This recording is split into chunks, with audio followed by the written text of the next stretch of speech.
qui est donc co-organisée par Terre Innovia, la Chambre d'agriculture des Pays de la Loire, l'École supérieure d'agriculture d'Angers et VG Police Valais. Vous voyez bien le diaporama en plein écran? C'est bon, oui. Ces sessions régionales des rencontres francophones des légumineuses s'organisent dans la continuité des 2 journées qui se sont tenues les 24 et 25 février, et elles ont pour objet de vous présenter les démarches et les résultats issus de travaux conduits dans l'ouest de la France.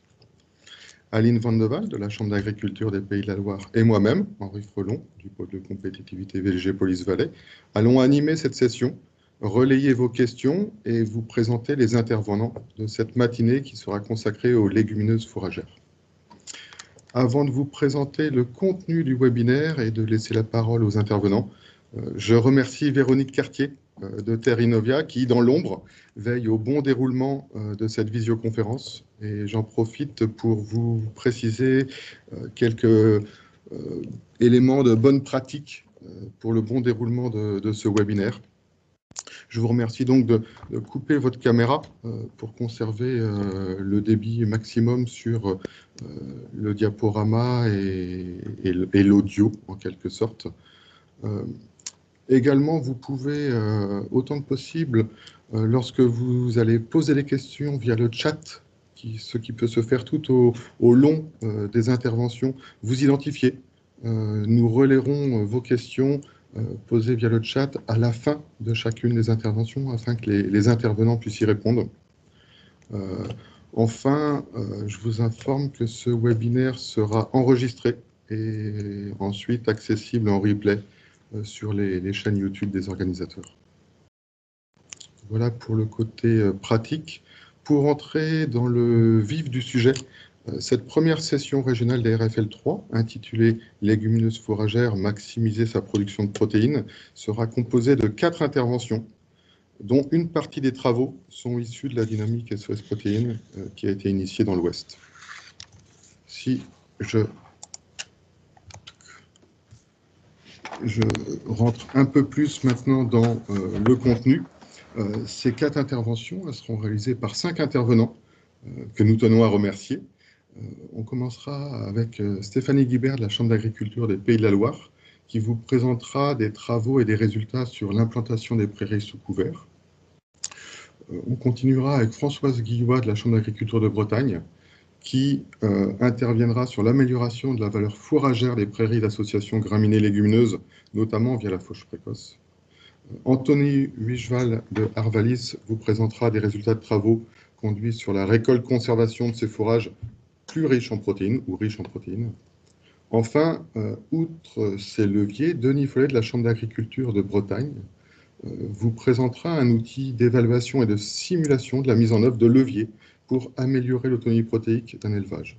Et Romain Guibert, de la Chambre d'agriculture des Pays de la Loire, viendra clore ses interventions en vous présentant les perspectives d'évolution de cet outil nommé Devotop. Voilà pour l'introduction, en quelque sorte, le chapeau de cette matinée. Avant de laisser la parole à Stéphanie Guibert, je pensais rappeler la demande un petit peu de couper les caméras micro, mais apparemment, tout semble impeccable. Je vous en remercie. Donc, sur ce, à moins que tu vois quelque chose à ajouter, Aline. Non, rien de particulier. Posez vos questions dans le chat tout au long des interventions des différents intervenants. Voilà. Merci. Donc, Stéphanie, je vais te laisser prendre la main sur le diaporama. Et bonjour Denis, tu peux couper ta caméra, s'il te plaît? Hop, super, merci. Merci Henri. Donc, je vais démarrer mon diaporama. Je vais juste vous demander de me confirmer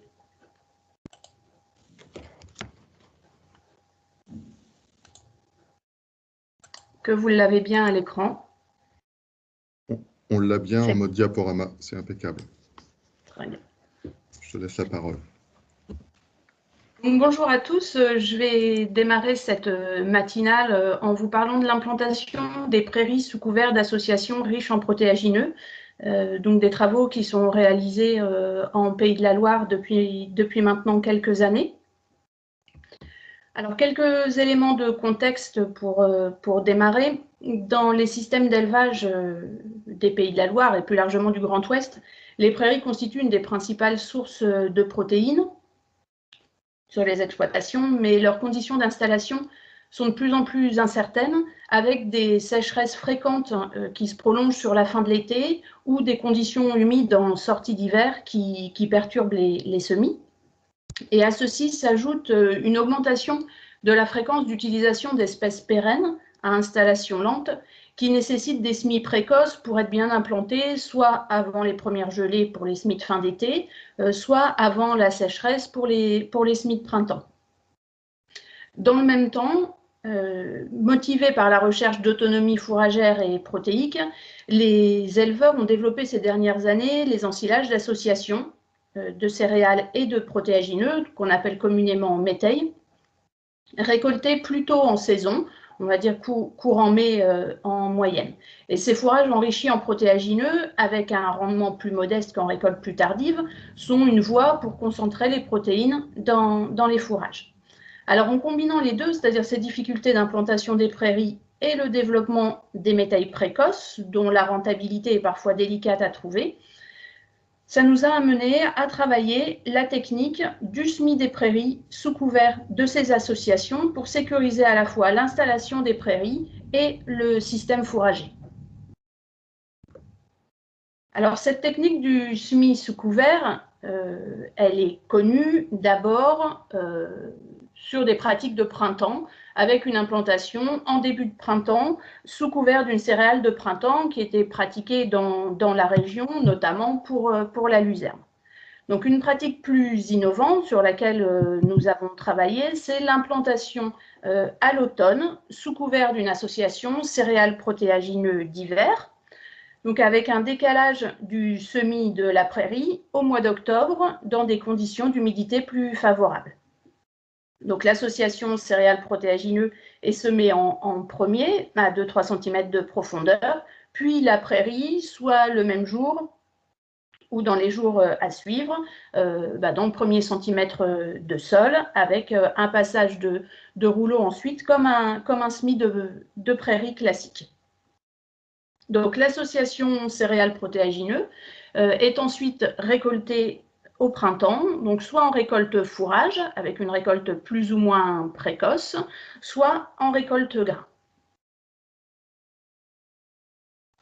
Alors les intérêts de cette technique, les principaux intérêts de cette technique vont d'abord être la sécurisation de l'implantation des prairies, et ce qui a motivé ces travaux, en permettant de décaler la date de semis à une période avec une humidité plus favorable.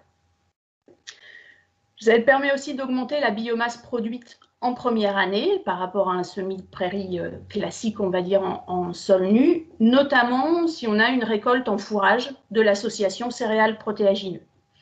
Ça permet également de réduire le salissement des jeunes semis. On obtient des prairies qui sont plus propres. Et c'est une technique avec peu d'intervention mécanique, puisqu'on va avoir un seul travail du sol pour 2 semis, voire même un seul semis si on a la possibilité d'utiliser un semoir double caisson. Et c'est également une technique qui va nécessiter peu d'intrants, avec pas de recours aux herbicides et globalement peu aux autres intrants, notamment les fertilisants. Alors, nous avons des expérimentations en cours depuis plusieurs années. Donc, la Chambre d'agriculture des Pays de Loire expérimente avec ses partenaires la technique de l'implantation de prairies sous couvert. Donc, l'implantation d'une prairie de longue à moyenne durée sous couvert d'une association céréales protéagineux récoltées en grains ou en fourrage tardif sont des choses, on va dire aujourd'hui une technique validée avec un certain nombre de recommandations associées. Mais les travaux actuels donc, se portent sur l'utilisation de céréales protéagineux enrichies en protéagineux avec un objectif de récolte plus précoce pour à la fois accroître les valeurs alimentaires des serres-pro qui vont être récoltées, donc valeurs alimentaires énergétiques et protéiques, et également pour essayer de valoriser la prairie plus tôt sur le printemps. Donc là, vous avez de présenter sur le schéma, de résumer les expérimentations que nous menons actuellement avec différents types de mélanges. Un mélange qu'on va qualifier de témoin avec une base donc, céréale dominante, donc, qui est le mélange encadré en rouge avec 250 grammes mètre carré de triticale et 15 grammes mètre carré de pois fourragé et de vesse, et deux mélanges enrichis en protéagineux, un à base de triticale, où la densité de triticale est divisée par 2, pois fourragé et vesse dans les mêmes proportions, et on ajoute 20 grammes mètre carré de févrole, et un autre mélange à base d'avoine, à 40 grammes mètre carré, où on retrouve nos 15 grammes mètre carré de pois fourragé et de vesse, 40 grammes mètre carré de pois protéagineux et 10 grammes mètre carré de févrole. L'objectif à travers de ces expérimentations, c'est de voir le comportement de ces mélanges en fonction de la date de récolte, donc avec des récoltes plus ou moins précoces en fourrage.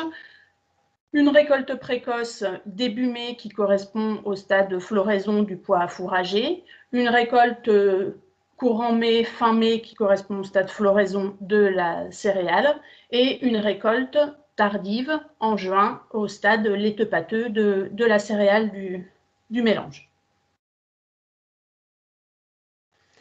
Alors, je vous illustre ici un des exemples, puisque ce sont des essais en cours, donc l'ensemble des essais ne sont pas encore disponibles. Mais pour illustrer le propos, là, je vous montre un exemple d'un essai réalisé sur le département de la Mayenne, sur la campagne 2018-2019, à travers donc, le projet ProCérère, qui est un projet financé par la région Pays de la Loire. Donc là, vous avez l'exemple d'une prairie multi-espèces à base de raigrats anglais, fétuque élevé, trèfle blanc, trèfle hybride, semée sous couvert d'une association céréales protéagineux qui est, par rapport à la diapo précédente, le triticale à 125 grains mètre carré, pois fourragé, vesse et févrole. Donc là, dans l'exemple, en récolte précoce, l'association a donné un peu plus de 5 tonnes de matière sèche hectare à 16% de MAT, donc récolte qui a eu lieu au 15 mai. Vous avez un visuel de la prairie qui redémarre une quinzaine de jours après la première récolte et la prairie qui a ensuite été récoltée, donc 3 fois, une première récolte début juillet, un peu plus d'1 tonne de matière sèche hectare, et 2 récoltes qui ont eu lieu ensuite à l'automne, au mois d'octobre et au mois de novembre. Donc au total, dans cet exemple-là, c'est 9 tonnes de matière sèche hectare qui ont été produites et 1,5 tonnes de MAT par hectare qui ont été sorties de cette parcelle, donc la première année. Là, vous avez donc toujours sur ce même mélange les différences entre les 3 dates de récolte. Donc sur la partie prairie, vous avez donc les histogrammes verts. Donc le premier histogramme, c'est la production de la prairie après la récolte précoce des protéagineux au 15 mai. Celui du milieu, donc c'est une récolte intermédiaire au 29 mai. Et le troisième, une récolte tardive au 20 juin. Donc, ce qu'on voit, c'est que dans cette situation-là, la récolte précoce au 15 mai a permis une coupe supplémentaire de la prairie, ce qui n'a pas été possible sur la récolte on n'a pas pu sur la récolte intermédiaire et la récolte tardive récolter avant l'été, puisque, pour rappel, 2019, on a eu une canicule précoce dès le mois de juin qui a forcément pâti à la production de prairies avant l'été. Si on regarde l'ensemble des récoltes, le rendement de la prairie plus le rendement des céréales protéagineux, on voit évidemment une évolution du rendement favorable à la récolte tardive, puisqu'on a eu en moyenne 3 tonnes de matière sèche par hectare de plus à chacune des récoltes plus tardives. On est passé de 5 tonnes en récolte précoce, en gros, à 8 en récolte intermédiaire et 11 en récolte tardive. Donc on a un ensemble, sur l'ensemble des récoltes, une quantité de matière sèche qui va de 9 tonnes en récolte précoce jusqu'à 13 tonnes et demie en récolte tardive. Et avec, donc ce que vous avez, c'est une concentration moyenne, si on peut parler comme ça, une densité moyenne de la MAT sur ces différents fourrages. Donc, moyennant évidemment une partie prairie plus riche en MAT et une partie Serpro qui l'est moins. Donc, ce qui est intéressant de voir dans cet exemple, c'est que la richesse en protéagineux de l'association de couverture a permis de maintenir et d'avoir une MAT élevée sur l'ensemble des dates de récolte des Serpro. Et ce qui n'apparaît pas sur les graphes, mais qu'il est important de noter, c'est qu'on a évidemment en parallèle une baisse de la valeur UF du métail qui passe de 0,87 UF sur la récolte précoce à 0,72 en récolte tardive. Donc, globalement, assez peu d'impact sur la MAT, mais significatif sur la partie UF. Donc, pour compléter ces résultats et en parallèle des travaux expérimentaux qui sont en cours, nous avons réalisé une enquête via le web auprès d'éleveurs des Pays de la Loire pour connaître leur avis sur cette technique, leur connaissance de la technique et pouvoir identifier les freins à une large appropriation par les agriculteurs. Donc, c'est une enquête web qui a été complétée par 34 éleveurs enquêtés sur le terrain, donc pour un total de 115 agriculteurs. Vous avez la répartition des modes de production, donc 60% des répondants étaient en conventionnel et 40% en agriculture biologique. Donc, sur cet échantillon d'agriculteurs, ce qu'on a constaté, c'est que l'ensemble des répondants avaient déjà entendu parler de la technique et 77% des répondants la pratiquent, avec sur ces personnes environ 50% qui en avaient une pratique récente, donc depuis moins de 3 ans, et 50% une pratique plus ancienne, supérieure à 3 ans. Donc pour nous, c'était un point positif de voir que c'est bien une technique qui se diffuse avec un pourcentage d'agriculteurs qui la mettent en place, qui l'ont mise en place récemment. Sur les pratiques qui sont mises en œuvre par les agriculteurs, ils pratiquent majoritairement cette technique pour mettre en place des prairies de moyenne à longue durée et prairies pâturées ou fauchées. C'est plus rarement utilisé pour les prairies de courte durée ou pour la luzerne. 85% des éleveurs le font sous couvert d'associations céréales protéagineux auxquelles ils ajoutent éventuellement des trèfles annuels. On a quelques pratiques avec des couverts type sorgho ou colza, par exemple, on va dire un peu plus original. 76% des éleveurs le font en semis d'automne, donc ce qui vous a été présenté précédemment. Les 34% restants le faisant sur les 24% restants, le pratiquant au printemps. Pardon. Et ce qui est intéressant, c'est sur les modes de récolte pratiqués, on se rend compte qu'on a une vraie tendance confirmée sur ces récoltes précoces d'associations céréales protéagineux, puisqu'elles représentent 54% des pratiques, 31% pour des fourrages plus tardifs et seulement 15% récolte en grains l'association de couverture. Alors, les difficultés qui sont rencontrées par les éleveurs, ça c'est un point intéressant pour nous dans la communication et dans la diffusion de cette pratique. Alors avant d'aborder vraiment les difficultés, il est important de noter que 21% des éleveurs récoltant en ensilage et 31% des éleveurs qui récoltent en grains ne voyaient aucun inconvénient à la technique, donc c'était quand même un vrai point positif. Et parmi les principales difficultés évoquées, on a le fait que le rendement est affecté pour les récoltes grains, donc ça c'est des choses qui ont été démontrées par des essais précédents et confirmées là, par les agriculteurs. Des difficultés qui peuvent être rencontrées sur le fait de devoir réaliser 2 semis consécutifs quand les conditions météo se dégradent ou à des périodes chargées en activité. Le choix de la date de récolte optimale pour les récoltes en ensilage, qui pose encore des questions aux éleveurs. Les questions de profondeur de semis, avec des graines de taille différente, et donc des pratiques qui doivent être ajustées. Et quelques situations où le couvert étouffe la prairie, donc qui ont été évoquées par 15% des éleveurs. Donc, par rapport à ces travaux en cours, pour nous, c'est une technique qui est au rendez-vous des besoins des éleveurs. On se rend compte à travers cette enquête qu'on a plus de 80% d'éleveurs qui sont satisfaits, donc soit très satisfaits ou plutôt satisfaits de cette pratique sur les différents thèmes, c'est-à-dire sur la réussite d'implantation de la prairie, sur la biomasse obtenue en première année, sur la propreté de la prairie, sur la souplesse dans la date de semis.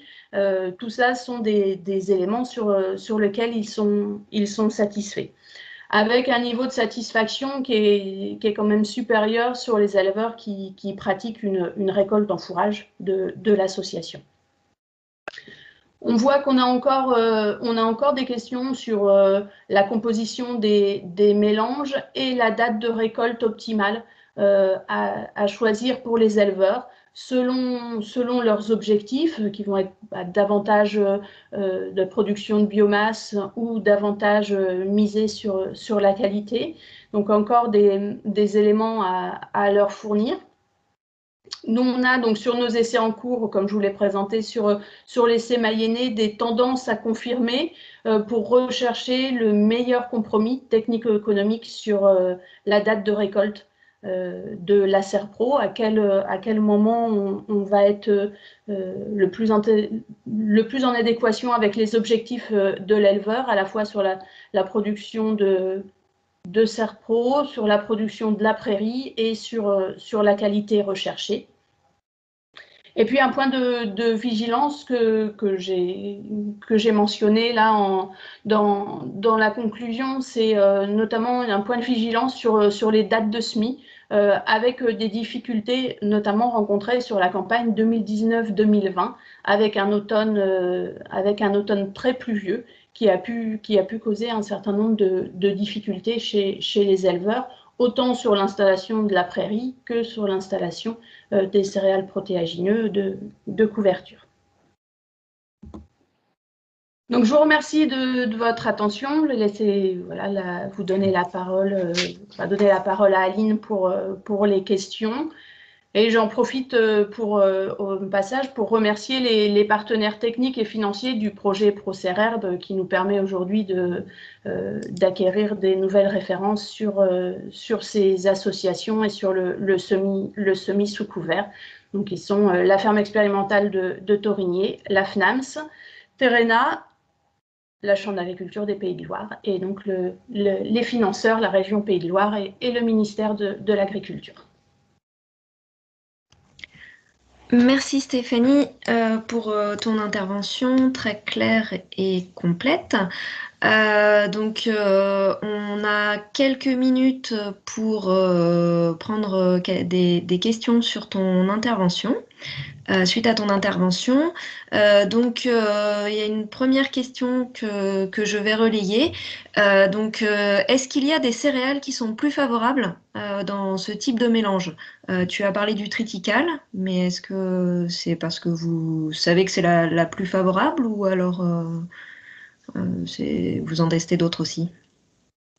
Alors, par le passé, on a testé plus largement différentes céréales, et c'est vrai que sur les installations d'automne, ce sont les céréales couvrantes type avoine et triticale qui vont être les plus adaptées. On a plus de difficultés de concurrence avec notamment le blé ou l'orge, qui peuvent être rapidement dominés par la prairie. Et d'autant plus pour les agriculteurs qui envisagent une récolte en grains, ce n'est pas du tout une solution à retenir, puisque ces céréales sont trop concurrencées.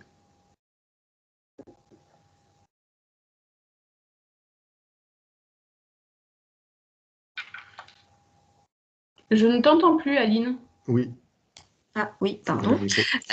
Oui, on a encore le temps peut-être pour une question, donc si quelqu'un a une question brûlante à poser. Sinon, moi, alors voilà, on en a une. Donc toujours sur les céréales. Donc une question sur le seigle fourragé. Est-ce qu'il pourrait être utilisé pour des récoltes en fourrage plus précoces? Alors, on le teste actuellement dans nos essais. On n'a pas beaucoup on n'a pour l'instant pas beaucoup de recul sur les résultats. Il semble intéressant dans l'installation de la prairie, dans la qualité de la prairie qui est installée dessous, ça marche bien. Après, on a dans les essais qu'on a menés, on l'a associé à des trèfles parce qu'on était sur de la récolte précoce, vraiment précoce, mais on a une forte dominante du seigle. Donc en termes notamment de valeur protéique, on n'est pas on n'a pas le même objectif. Ça marche bien en termes d'installation des prairies. Après, c'est sur la qualité du fourrage qu'on veut récolter. Pour l'instant, on n'arrive pas à obtenir aussi bien qu'avec les autres mélanges. D'accord, merci. Et alors une question précise sur les densités de semis de la prairie dans ces conditions. Alors, on est sur une densité de la prairie habituelle, c'est-à-dire même densité que ce qu'on pratiquerait en situation de sol nu. On a fait des expérimentations ces dernières années en modifiant la densité de prairie. Quand on diminue la densité de prairie, puisqu'on l'a essayé aussi, en termes de productivité, c'était aussi intéressant, mais on a une prairie qui est moins régulière dans son implantation, donc sans doute dans le temps peut-être un peu moins pérenne. Et l'augmentation de la densité de semis n'avait pas d'effet. Donc on est resté sur une dose de semis classique. Ok, très bien. Eh bien, écoute, merci Stéphanie. Je pense qu'il est temps maintenant qu'on passe à l'intervention suivante. Donc, je vais laisser la parole à Françoise Guillois de la Chambre d'agriculture de Bretagne. Parfait. Bonjour. Alors, je partage mon écran et de la même façon que Stéphanie, je vais vous demander le retour. Oui, bien sûr.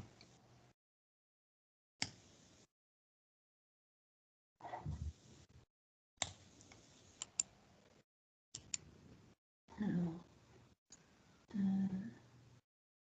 On voit votre présentation en format PowerPoint. ouais.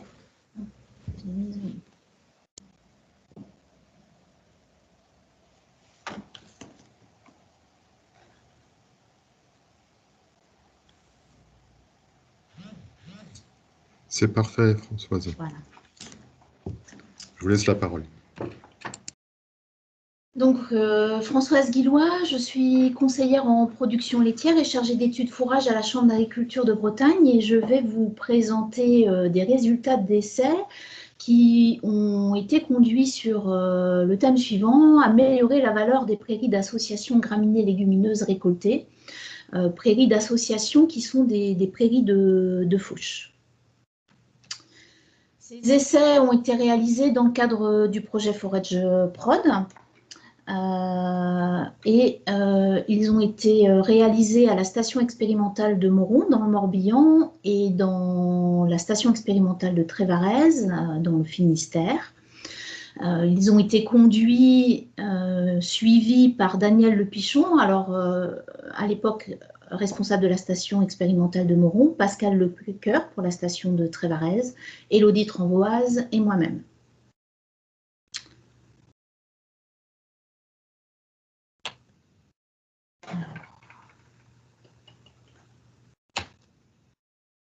Donc, à Moron, ce sont des essais uniquement conduits sur les prairies, des essais végétaux.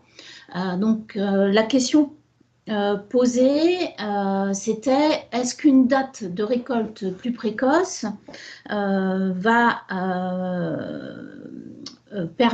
avoir des effets sur la valeur nutritive du fourrage récolté, notamment mesurer ses effets, en particulier la MAT, le rendement et sa répartition, et l'évolution de la flore.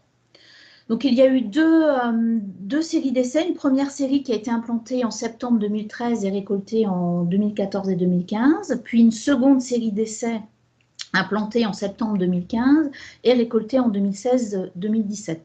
Ce sont des modalités qui ont été semées dans un dispositif de type mini-parcelle en bloc à 3 répétitions. Concernant les leviers testés, donc chaque modalité a été récoltée selon deux stades de récolte. Un stade de récolte traditionnel, début épiaison de la graminée, donc au maximum 10% des épis visibles. Donc c'est le stade classique, on va dire, où on recherche un compromis entre le rendement et la qualité. Et puis les modalités expérimentales ont été récoltées à un stade précoce, un stade montaison de la graminée. Donc, l'épi est formé dans la base de la tige. On a un fourrage constitué de feuilles jeunes. Donc, les modalités testées ont concerné 5 types de prairies. Donc, des prairies de fauche, majoritairement implantées en Bretagne, dans les systèmes bretons. Donc, le raigrail hybride pur, l'association raigrail hybride trèfle-violet, une association dactyle luzerne, une association dactyle fétuque élevé luzerne trèfle-violet, et enfin une association dactyle raigrail hybride ou RGI luzerne trèfle-violet. Donc vous avez à droite du tableau les doses de semis à laquelle chaque modalité a été implantée. La fertilisation, donc pour le raigrail hybride, a été menée à 150 jusqu'à 180 unités d'azote par hectare en fonction de la pluviométrie de l'année. Et pour les associations graminées légumineuses, aucun apport d'azote la première année à l'implantation et 50 unités d'azote la deuxième année. En moyenne, sur les 2 séries d'essais, la récolte précoce a été réalisée le 7 avril et la récolte témoin le 26 avril, soit 19 jours plus tard pour le premier cycle de récolte. Par la suite, les temps de repousse ont été maintenus entre chaque exploitation, autour de 40 jours sur les cycles printemps tout début d'été. Et puis des cycles d'été beaucoup plus longs, puisque à Moron, on est en zone séchante et suivant les années, on peut avoir du fourrage ou non à récolter. Et parfois, la reprise se fait tardivement. Ce qui fait qu'en moyenne, il y a eu au moins 4 cycles d'exploitation jusqu'à 6 cycles maximum. Donc voilà pour les conditions d'essai. Et on va passer donc à la présentation des résultats. Donc tout d'abord les résultats globaux. Donc en moyenne, on a gagné de la MAT, mais on a perdu un peu de rendement. Et donc en moyenne avec une fauche précoce, on a gagné 1,8 points de matière azotée. Donc on est passé de 12,7 à 14,5% de MAT avec la fauche précoce. La fauche précoce a engendré une perte de rendement autour de 500 kg de matière sèche par hectare et on a malgré tout eu un gain de l'ordre de 100 kg de MAT par hectare avec la fauche précoce. Bien sûr, on remarque des différences entre les modalités. Les gains de MAT sont plus importants sur les modalités qui contiennent du régras hybride, hein, donc de l'ordre de plus de 2 points de gains de MAT. Avec les modalités sans RGH, donc on a des espèces qui ne réépient pas ou peu, hein, pour les modalités 3 et 4, et donc du coup on a des gains qui sont plus, on va dire, modestes, puisqu'on a des espèces qui sont plus stables dans le temps en termes de qualité. Donc là, la MAT, on a un gain de 0,9 points à 0,8 points de MAT sur ces modalités. Au niveau du rendement, c'est la modalité 1, le régras hybride pur, qui a perdu le plus de rendement. Et ensuite, ce sont les modalités toujours avec ce fameux régras hybride, hein, mais ça, c'est en lien avec les spécificités de l'espèce. Donc, sur ce qui fait surtout ces rendements globaux, ces résultats globaux, en fait, c'est le premier cycle d'exploitation qui va avoir un enjeu très, très important. Sur le premier cycle, hein, on a gagné en moyenne 4,6 points de MAT, donc en passant d'une fauche classique et qui a lieu le 26 avril en l'avançant de 19 jours au 7 avril. Donc, on retrouve nos modalités avec du régras hybride qui sont fortement impactées. Les modalités 3 et 4 le sont toujours un peu moins. Et en fait, à cette période de l'année, les légumineuses représentent seulement 20% de la biomasse. Donc, en fait, en avançant la date de récolte, tout simplement, on fait ressortir la qualité par des récoltes précoces sur les graminées, hein. C'est surtout ça qui va jouer. Donc, en revanche, le rendement est moindre, hein. On a une perte de rendement qui est très importante sur le premier cycle. On a 19 jours de croissance en moins, donc on perd en moyenne 2 tonnes de matière sèche par hectare. Et je ne vous ai pas présenté les résultats, mais la valeur énergétique est améliorée. En moyenne, on gagne 0,05 UFL entre une fauche classique et une fauche précoce, donc en faveur de la fauche précoce. Et donc, ça varie de 0,03 jusqu'à presque 1 UF, donc 0,8 UFL. Donc, à Moron, en général, on a du fourrage jusqu'au mois de juin. Et puis après, forcément, on est en zone séchante, donc ça pousse plus ou moins. Donc, on a regardé ce que ça donnait sur le printemps, parce que certes, on a une perte de rendement importante au premier cycle, mais on se dit qu'en fauchant plus tôt, on peut faire plus de récoltes. Donc, si on regarde jusqu'au mois de juin ce qu'on peut faire sur la ferme expérimentale de Moron, eh ben, la conduite témoin permet de réaliser 2 fauches qui vont être faites entre le 26 avril et le 10 juin. Et la conduite précoce permet d'en réaliser 3 qui vont être faites du 7 avril au 27 juin. Et donc, à cette date, on a jusqu'à 80% du rendement annuel de la prairie, fin juin, qui est réalisé. Donc, ce qu'on constate, c'est que globalement, on a des rendements similaires, et donc la fauche supplémentaire compense en fait en fauche précoce la perte de rendement important, et le taux de MAT va être amélioré. On va gagner plus de 2,6 points en moyenne. Donc, en conclusion, avec une fauche précoce, on va améliorer améliorer le taux de MAT en moyenne de 1,8 points par rapport à une fauche classique. Ce qu'on a observé aussi sur les essais de Moron, c'est que le taux de légumineuses est plus élevé en fauche précoce. En moyenne, on a 35% de légumineuses dans la biomasse contre 26% pour le témoin. Donc, les fauches plus précoces permettent malgré tout d'avoir plus de fauches, permet d'avoir plus de légumineuses dans les associations. Sur la période d'avril à juin, la perte de rendement induite par l'avance de la date de récolte va être compensée par la fauche supplémentaire et on va obtenir un taux moyen de MAT de 14,2%, ce qui est tout à fait satisfaisant et qui permet d'améliorer de 2,6 points par rapport aux témoins le taux de MAT. Alors, la contrepartie des fauches précoces en pratique, c'est que les coûts de récolte sont plus élevés, hein. On a plus de récoltes. Et un autre avantage, par contre, c'est qu'on a des rendements par cycle qui sont plus faibles, donc ce qui permet un séchage plus rapide du fourrage. Donc, globalement, on peut avoir une meilleure qualité de fourrage aussi par ce biais-là.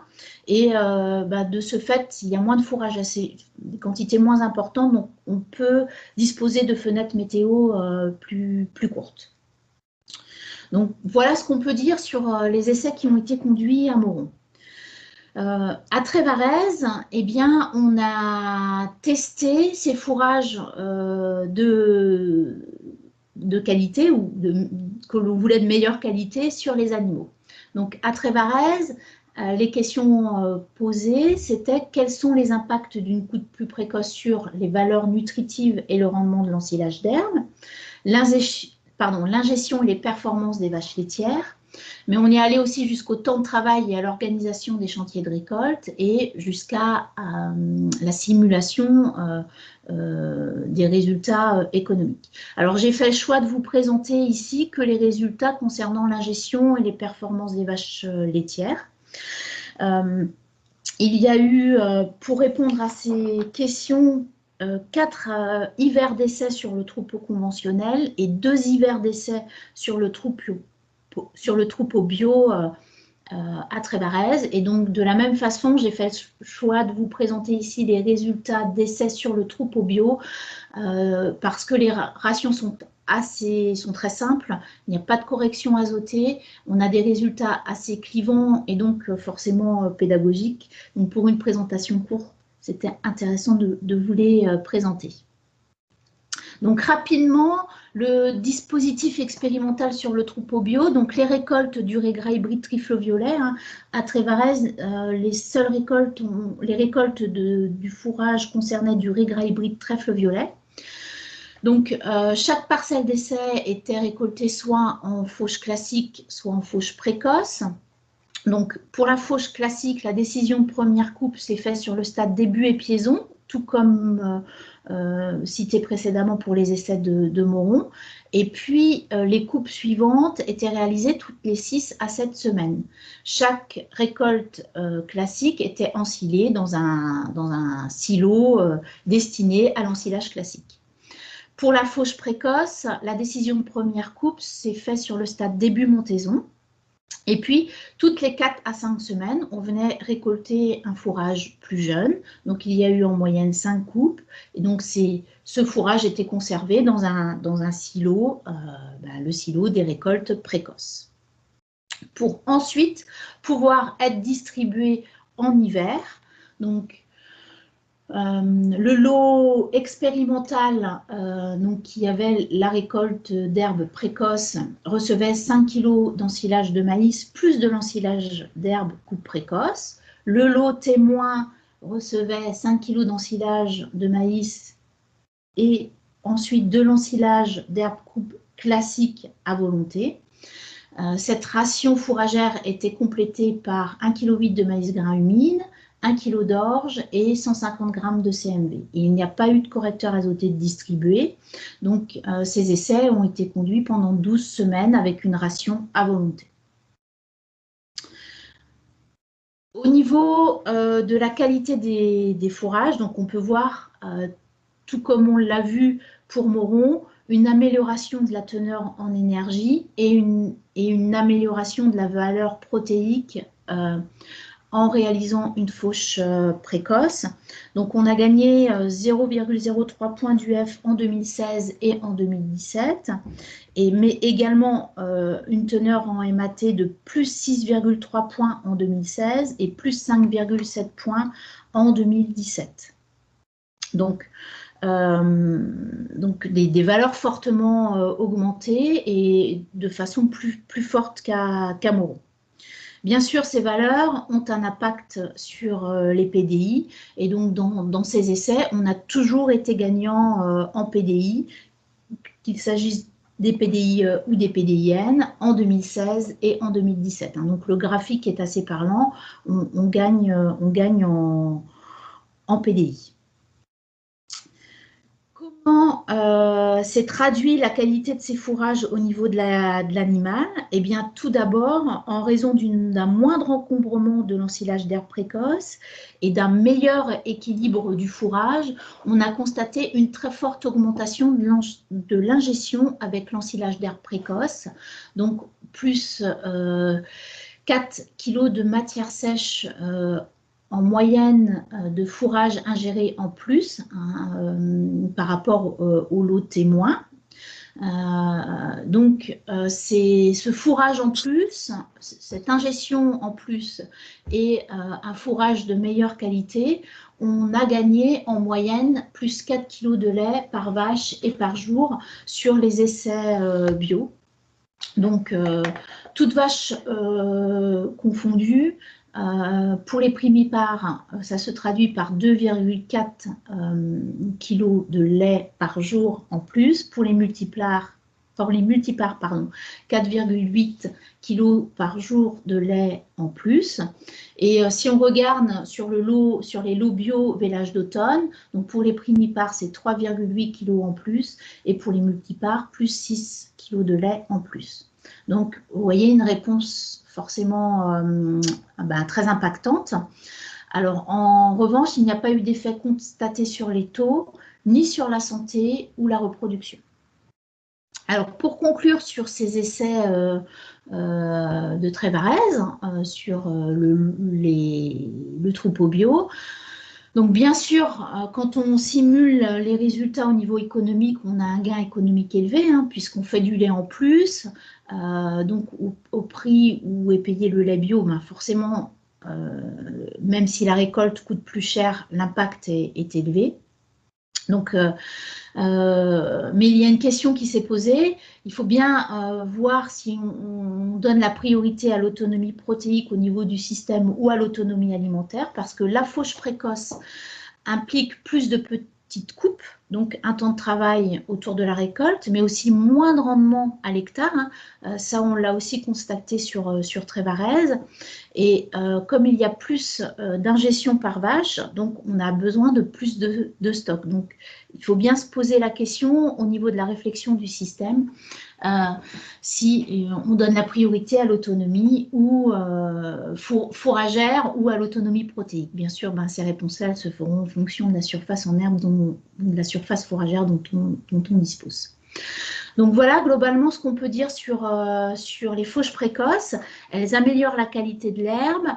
On a une réponse, bien sûr, sur le lait, aussi bien sur le lait, je vous ai montré les résultats bio, mais bien sûr, il y a un effet positif aussi en système conventionnel. Et puis, ces fauches, malheureusement, précoces, même si on fait plus de fauches, on a quand même une perte de rendement. Voilà, je vous remercie de votre attention et puis place aux questions. Merci Françoise pour cette intervention, très claire également. On a donc quelques minutes pour prendre des questions que vous pouvez poser directement dans le chat.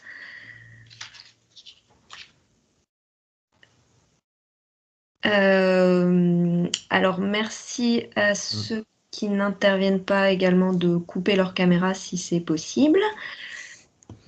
Alors, si on n'a pas de questions dans le chat, moi je vais en poser une. Donc, les résultats en termes de fauches précoces paraissent assez intéressants, en tout cas d'un point de vue qualité de la récolte. Et est-ce que du coup, il y a des situations ou des contextes pédoclimatiques spécifiques où vous conseillez plus que d'autres de passer à des fauches précoces ou alors pas spécialement.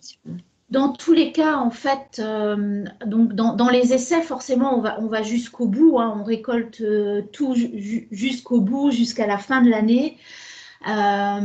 Mais forcément, forcément, ces récoltes, elles sont à réaliser au moment où la prairie produit. Donc, c'est-à-dire jusqu'au début jusqu'au mois de juin en zone séchante. À Trévarez, c'est un peu la même chose. Parfois, on a des rendements qui sont décalés, qui vont se produire plus tard, mais ces rendements sont moindres. Et donc, forcément, aller chercher des petites quantités sur le mois d'octobre ou sur le mois de novembre, on n'est pas toujours gagnant économiquement parce que les volumes sont trop peu importants.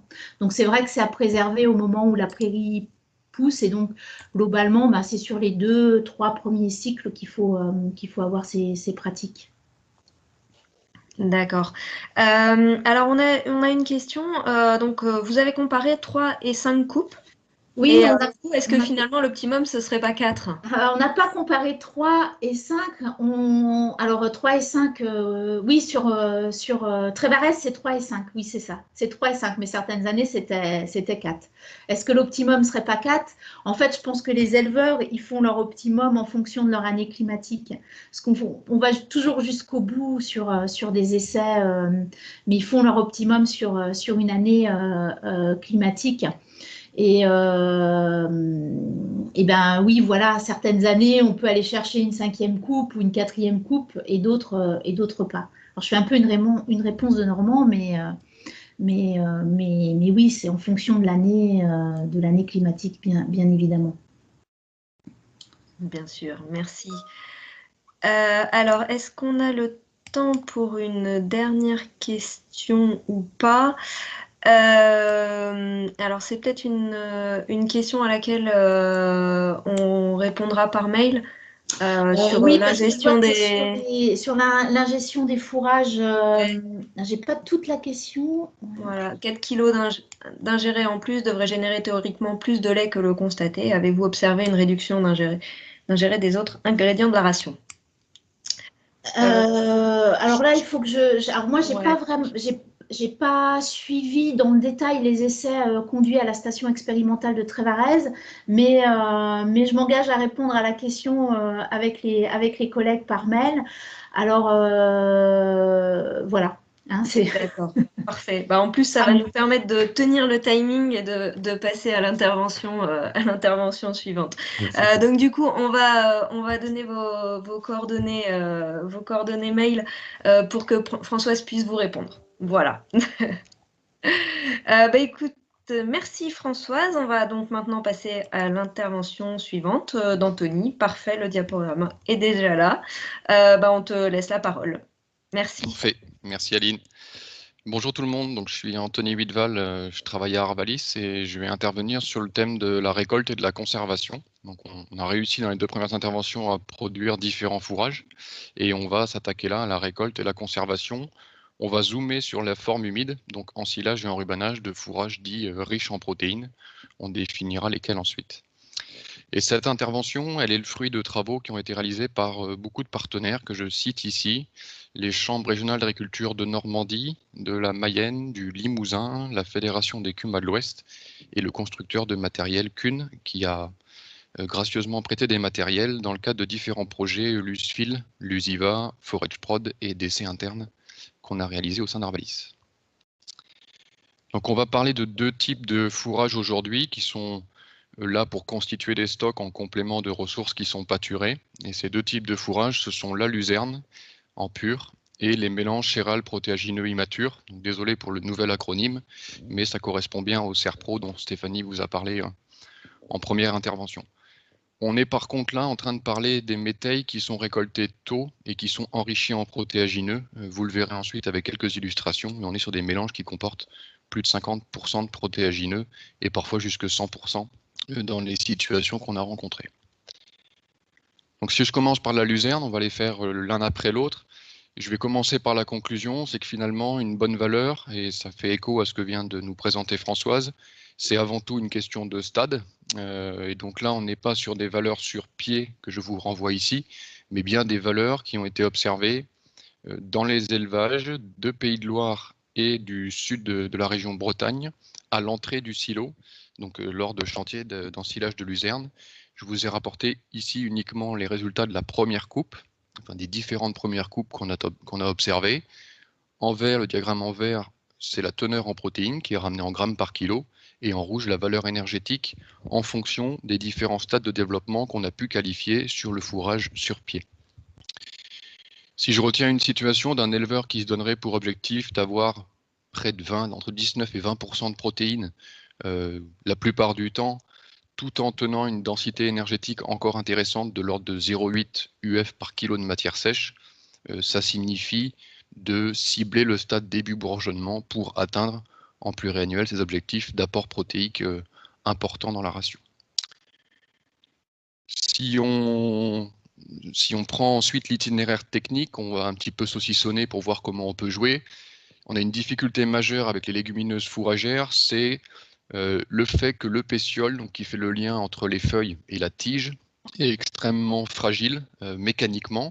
Donc ça ne serait pas un drame si on perdait entre guillemets de la biomasse qui n'avait pas de valeur, mais ce sont bien les feuilles qui sont finalement un concentré, qui sont très riches en énergie et en protéines, et qui en plus sont relativement stables en termes de valeur au cours du cycle.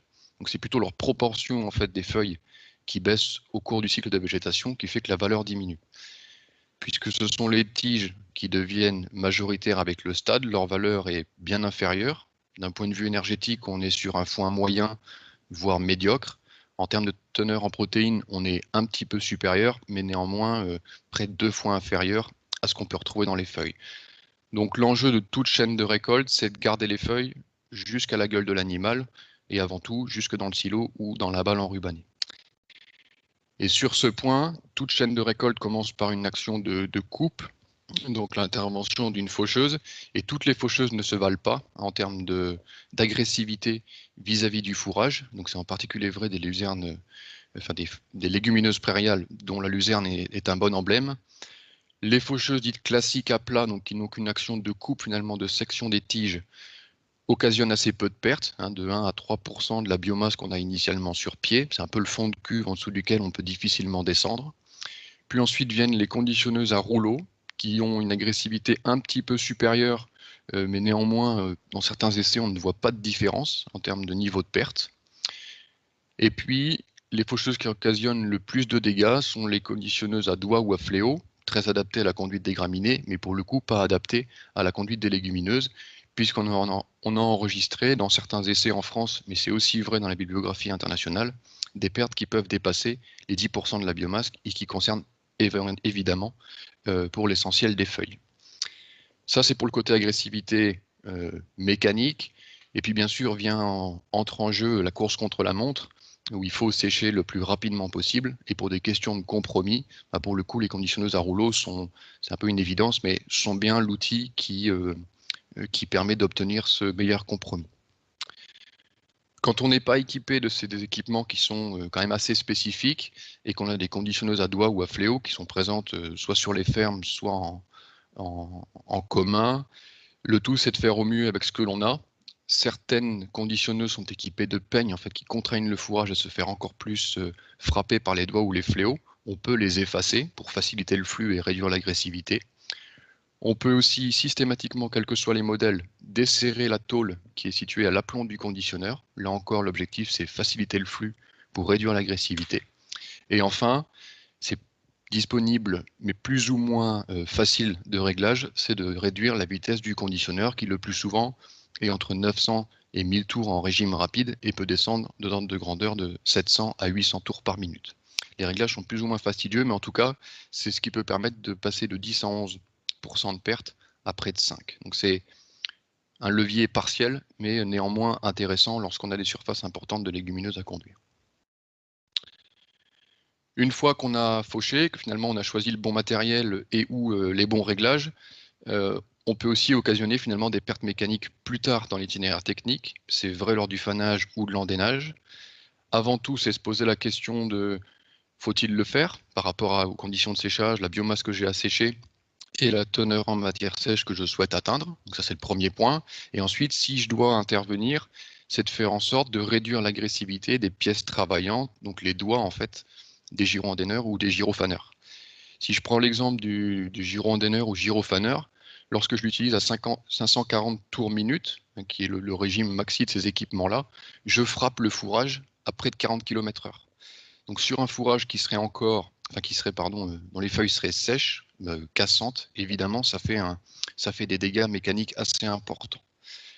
Donc dans ce cas-là, il faut systématiquement intervenir sitôt après la fauche si on doit faner par exemple, ou le lendemain matin ou surlendemain matin sur un fourrage qui serait réhumidifié par la rosée, avec l'exemple sur la photo d'une rosée assez copieuse qu'on n'a parfois pas l'été, mais voilà, ça j'allais dire, ça fait partie du jeu. Intervenir sur un fourrage réhumidifié et un levier complémentaire, c'est de réduire, donc comme je le disais, la vitesse de rotation des bras pour les descendre à 350 à 400 tours minute lorsque le dénivelé de la parcelle le permet.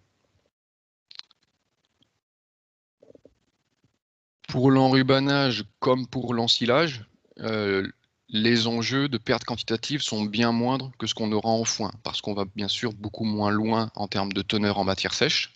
Donc on peut, j'allais dire, lâcher un petit peu de lest en termes de préoccupation de ce point de vue-là. Par contre, il y a un nouveau facteur qu'il faut prendre en compte, c'est la qualité de la protéine. À même teneur en MAT, la traduction en termes de PDI sera plus ou moins importante, et elle sera d'autant plus dégradée finalement que le phénomène de protéolyse aura été important. Alors, la protéolyse, c'est quoi? C'est juste la prédigestion des protéines par les enzymes de la plante ou par les bactéries butyriques en particulier. Et comment on fait pour faire en sorte que cette protéolyse soit la plus faible possible? Il faut avant tout un fourrage dit propre, en tout cas indemne de contamination en matière minérale qui contiennent notamment des spores butyriques. Accroître la teneur en matière sèche permet aussi de réduire l'intensité de la protéolyse. On verra que c'est complètement proportionnel à la teneur en matière sèche. Un autre levier complémentaire, c'est de garantir une acidification rapide du milieu. Donc c'est un tassage efficace, c'est une fermeture hermétique et immédiate du silo ou de la balle enrubanée. Et c'est l'éventuelle aide complémentaire que peuvent apporter les conservateurs de type acide organique ou bactéries lactiques homofermentaires. On pourra y revenir dans la partie discussion. Je vais commencer finalement par le plus sec, donc l'enrubanage de luzerne. J'ai tenté de repositionner ici ce qui peut peut-être le mieux illustrer une notion de compromis pour atteindre l'optimum en fonction de différents paramètres à prendre en compte, tels que les pertes mécaniques au champ, la densité des balles, la quantité de matière que je mets dans chacune des balles, les pertes fermentaires, donc celles qui sont invisibles, les pertes sous forme de gaz, le développement de butyrique, en particulier préoccupant pour les producteurs de lait, l'intensité de la protéolyse et le risque de développement de moisissures superficielles sur la balle enrubanée. L'optimum qui permet de maximiser tout ce qu'on souhaite maximiser et minimiser tout ce qu'on souhaite minimiser, c'est d'atteindre une teneur en matière sèche de 50 à 60%. Je ne repasse pas point à point le pourquoi, mais vous l'avez sur ce graphique-là. Pour l'enrubanage, si je résume les différents essais qu'on a pu conduire, à partir du moment où on est intervenu sur un fourrage réhumidifié, on n'a pas noté d'augmentation, qu'on a pourtant quantifié, on n'a pas noté d'augmentation des pertes mécaniques au champ dans une gamme allant de 30 à 65% de matière sèche le jour du pressage. On a aussi pu se rendre compte que le post-pressage, dans cette même gamme de teneur en matière sèche, finalement occasionnait assez peu de pertes. C'est une bonne nouvelle parce que c'est souvent une étape qui peut être confiée et sur laquelle l'éleveur a le moins la main techniquement en termes de bonnes pratiques entre guillemets. On a aussi pu noter que le système de pré-coupe, souvent appelé rotocut, engendrait un petit peu plus de pertes du fait d'avoir des brins courts qui, lorsqu'elles rentrent dans la chambre de la presse, peuvent sédimenter, peuvent tomber au travers des rouleaux ou au travers des courroies. Ça augmente un petit peu la densité, mais sans que ça soit mirobolant, c'est-à-dire ça va de 0 à 10% et le plus souvent de plus 3 à plus 5%. En revanche, ça a un côté plutôt pratique pour faciliter la distribution. Pour les types de presse, les chambres variables, et c'est pas un scoop, permettent d'obtenir des densités qui sont bien plus élevées, donc ça peut être intéressant, et occasionnent aussi moins de pertes. Le fourrage est moins chamboulé à l'intérieur de la... Ça fait moins effet machine à laver que ce qu'on observe dans des presses à chambre fixe. Les enjeux sont néanmoins assez faibles. 8 couches de film d'enrubanage restent de rigueur pour apporter une résistance mécanique, mais on doit absolument et à tout prix garder de la vigilance au moment de la dépose de la balle, puisque c'est en étant déposé sur le sol ou sur les chaumes que le risque de perforation est le plus important. Évidemment, tout ce qui est enrubanage à poste fixe sur un site dédié avec une surface peu agressive ou enrubanage en continu permet de s'affranchir pour partie de ces problèmes-là. Pour partie ou totalement. Et puis dernier point, c'est que des balles qui sont denses et dont la teneur en matière sèche est élevée, c'est finalement des balles qui sont légères, se tiennent bien et qui permettent un empilement sans risque, donc sans déformation des balles. Qui dit déformation pourrait dire finalement surétirement de film plastique et donc augmentation de la perméabilité à l'oxygène.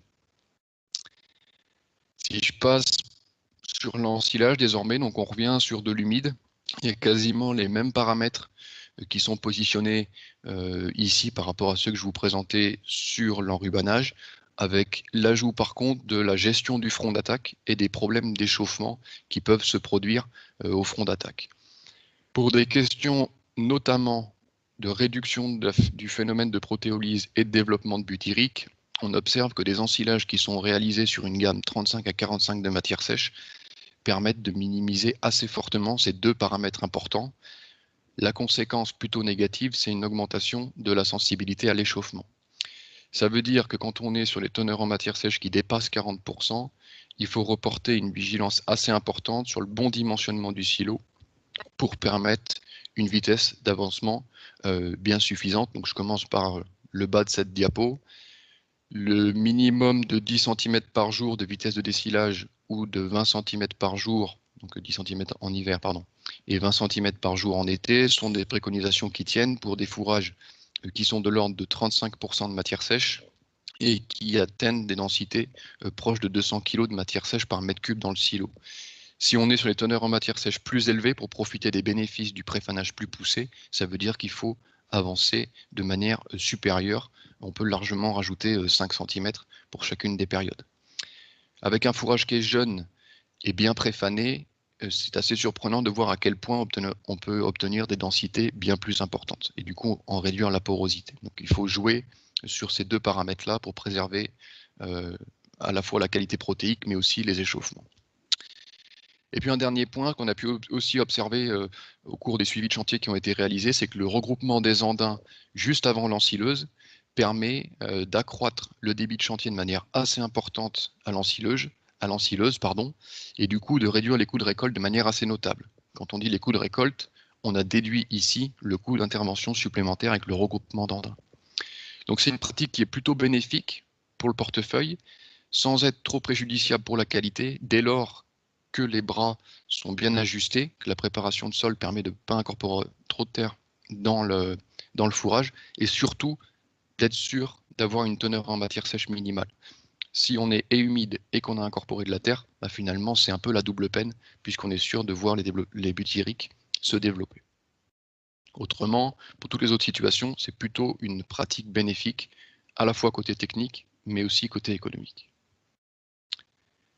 Si je passe maintenant à une toute autre catégorie de fourrage, mais là aussi qui est riche en protéines, ce sont les mélanges céréales protéagineux immatures. Vous voyez les 3 photos qui illustrent un petit peu les différentes catégories qu'on a pu voir dans les suivis, de mélanges qui étaient quasi 100% protéiques à des mélanges à 50-50, et l'autre encore avec une très forte dominante de protéagineux, de la févrole, pois protéagineux ou fourragés, et différentes céréales.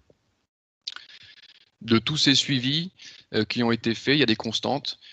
C'est la teneur en matière sèche qui, sur pied, est faible, de l'ordre de 14%. Un pourcentage de matière sèche qui est d'autant plus faible qu'on a une forte proportion de protéagineux dans le mélange et qu'en plus on récolte tôt. Quand je dis tôt, c'est avant la fin mai, on n'a pas d'accumulation d'amidon, ou très peu, trop peu en tout cas, pour faire élever naturellement la teneur en matière sèche de la plante sur pied. Le tout, un fourrage humide dans un microclimat qui est maintenu humide du fait de la structure du couvert. C'est une sorte de mini-jungle. Des chaumes qui sont relativement clairsemés au sol, qui fait que lorsqu'on fauche, l'andain a tendance à s'affaisser, il peut parfois toucher le sol. Et tout ça concourt du coup à freiner le séchage.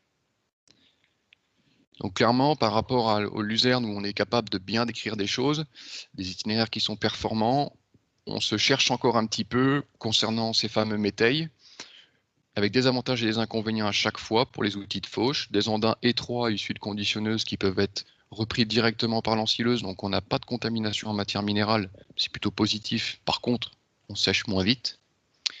Et puis, à l'opposé, des andins qui sont plus larges, qui seraient issus d'une fauche avec une faucheuse à plat ou de conditionneuses qui disposent d'éparpillements larges, donc on répartit le fourrage sur 80 à 90% de la surface fauchée. On sèche plus vite, c'est sûr. Par contre, on est obligé de regrouper ces andins avant l'ensilage. Et on a un risque assez important de contamination par la terre, d'autant que les préparations de sol pour les mélanges céréales protéagineux sont rarement des billards, comme ça peut être le cas sur prairie.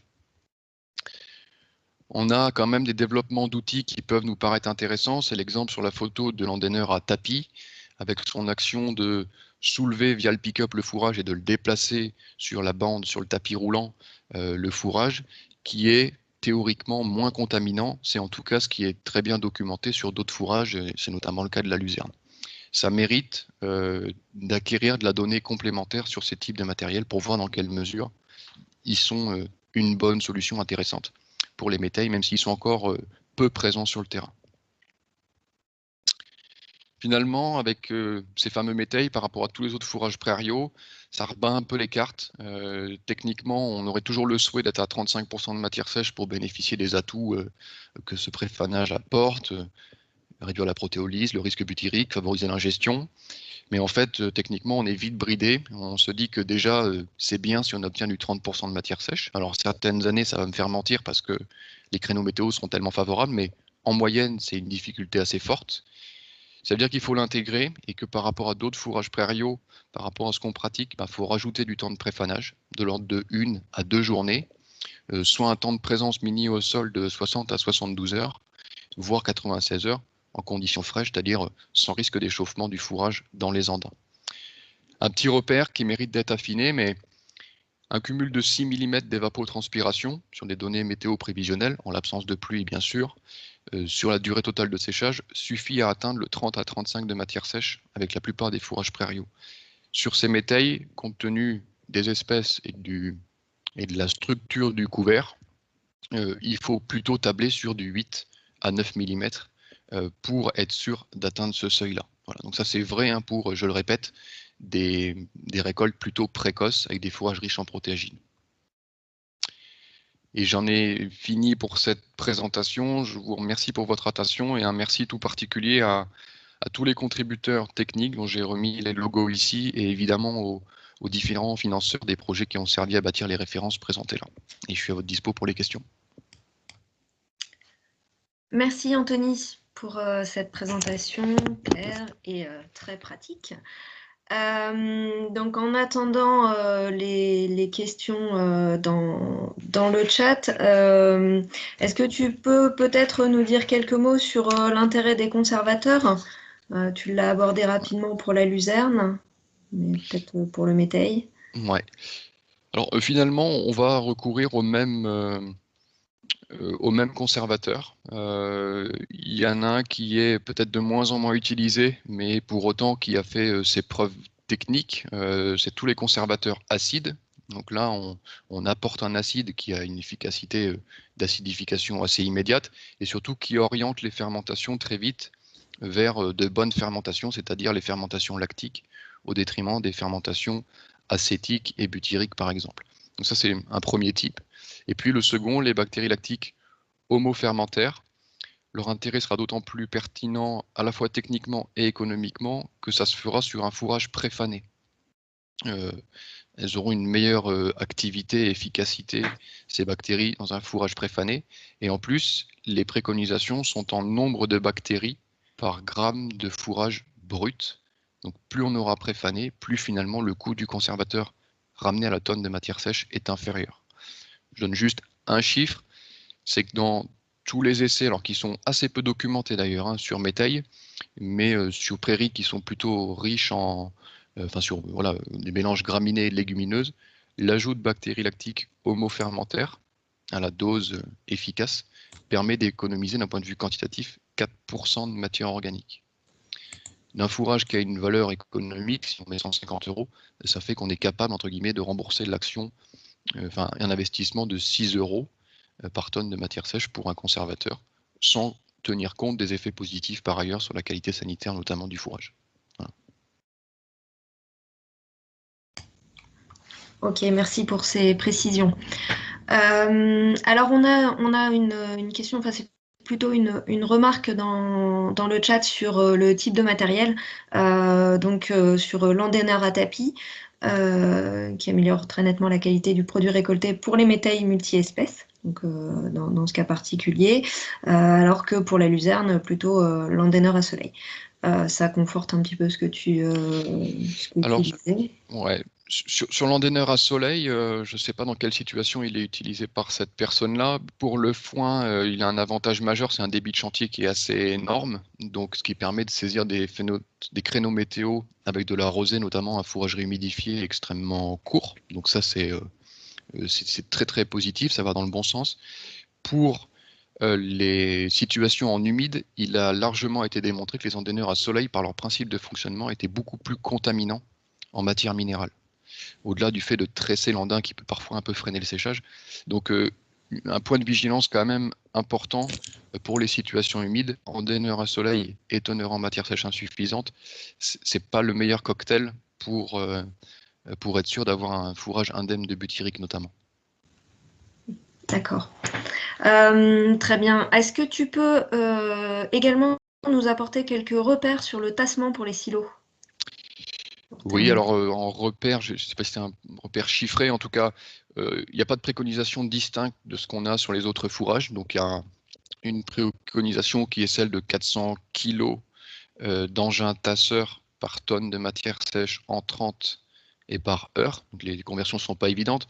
Dites-vous que vu les débits de chantier qu'on a sur l'herbe par rapport au maïs, pour ceux qui ont ces repères-là, si on a 75% de la capacité de tassage qu'on a en maïs, on fait normalement le job sur les fourrages prairiaux.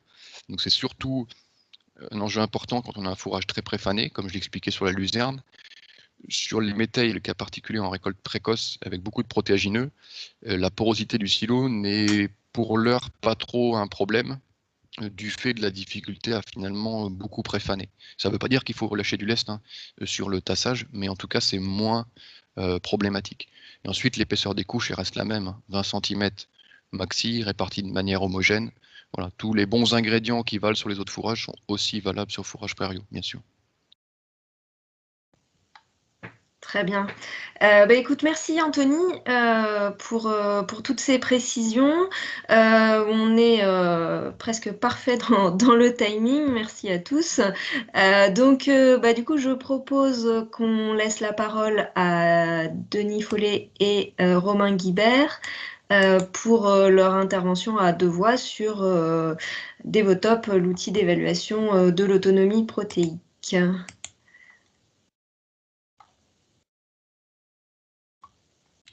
Bonjour. Bonjour. Est-ce que vous voyez mon écran? Alors oui, mais on voit ton deuxième écran, donc avec les deux diapos. Ah oui, d'accord. Donc je vais Ouais. enlever le mode présentateur.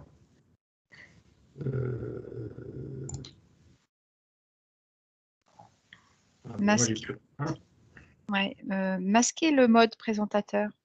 C'est ce que je viens de faire, mais là j'ai perdu l'image, donc du coup je recommence. Voilà. Super. Ah ok, bon je sais pas pourquoi, mais ça marche pas. Bon, très bien. Donc bonjour à tous. Donc cette dernière partie donc, de la matinée va porter sur la présentation de l'outil Devotop. Donc ça va avoir lieu en trois temps. Donc le premier temps sera sur la présentation donc, de l'utilisation, enfin de la présentation de l'outil. La deuxième sur l'utilisation qu'on peut en faire dans le cadre de collectifs et notamment dans l'accompagnement de groupes de formation.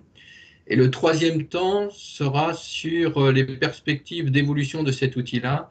Et c'est Romain Guibert, donc de la Chambre d'agriculture des Pays de la Loire, qui fera ce complément. Donc sur l'outil, donc la présentation déjà de l'outil. Donc l'outil a été voulu comme un outil simple d'utilisation et rapide.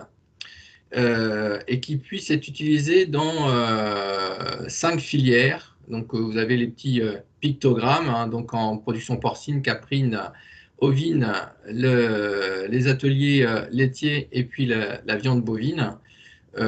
Aujourd'hui, donc, je traiterai que de celui de la production laitière. Et donc, un outil qui permet de donner des indicateurs pertinents, dont le premier est l'autonomie protéique. Alors, cet outil est un calculateur sous Excel avec 3 modules. Un module diagnostic, un module optimisation et un module donc, simulation. Donc, ça sera la première partie de la présentation. Et puis ensuite, je vous présenterai un exemple d'utilisation donc, en formation, où on a développé donc 2 séquences de sensibilisation donc à l'autonomie protéique et puis une séquence sur la mise en mouvement ou mise en action.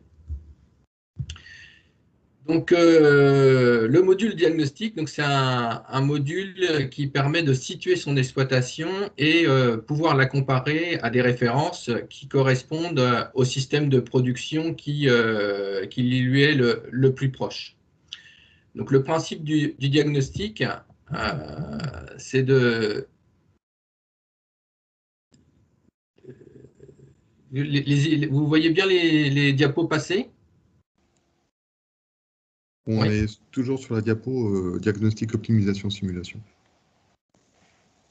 Parce que c'est bien ce que je m'aperçois, c'est que ça ne passe pas la diapo suivante. Là. Vous n'avez pas une diapo avec un graphique dessus? Non, pas pour l'instant, Denis. Ah, ça peut être... Je pense que je vais... Coupe ta caméra, peut-être, ta vidéo, pour conserver que le Je diaporama. pense que j'ai 2 écrans et je vais couper le deuxième écran. Je suis désolé, il doit y avoir un...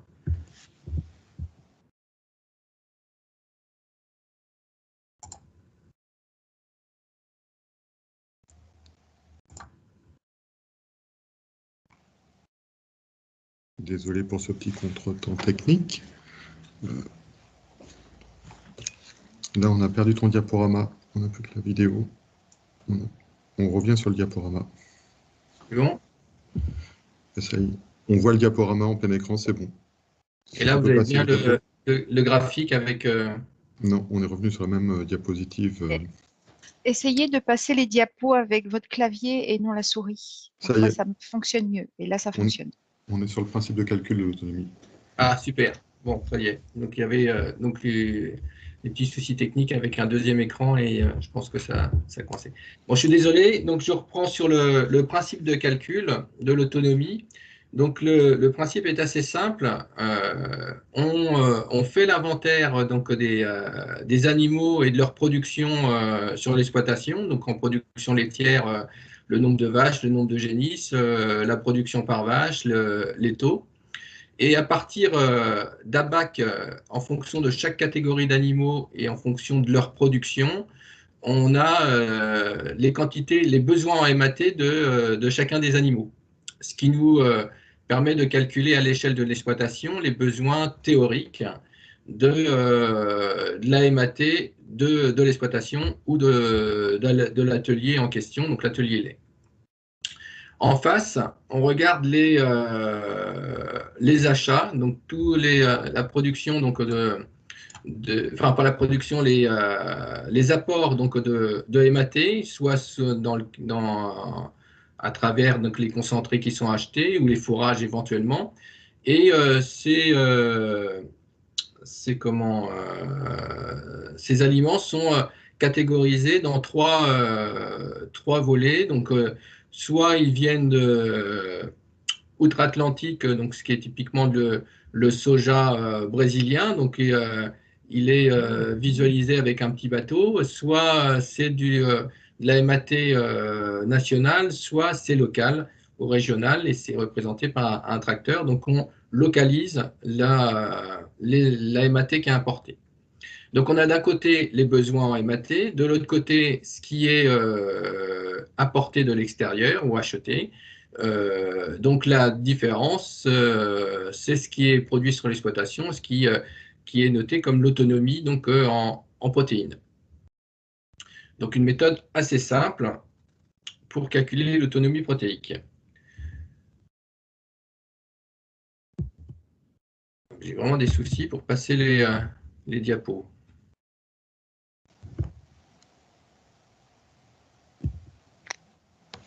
Essayez avec votre clavier, est-ce que ça marcherait mieux? Non, mais c'est avec le clavier que... Bon, c'est bon. Donc l'outil diagnostic permet donc de répartir la MAT, donc les besoins en MAT donc, sur l'exploitation.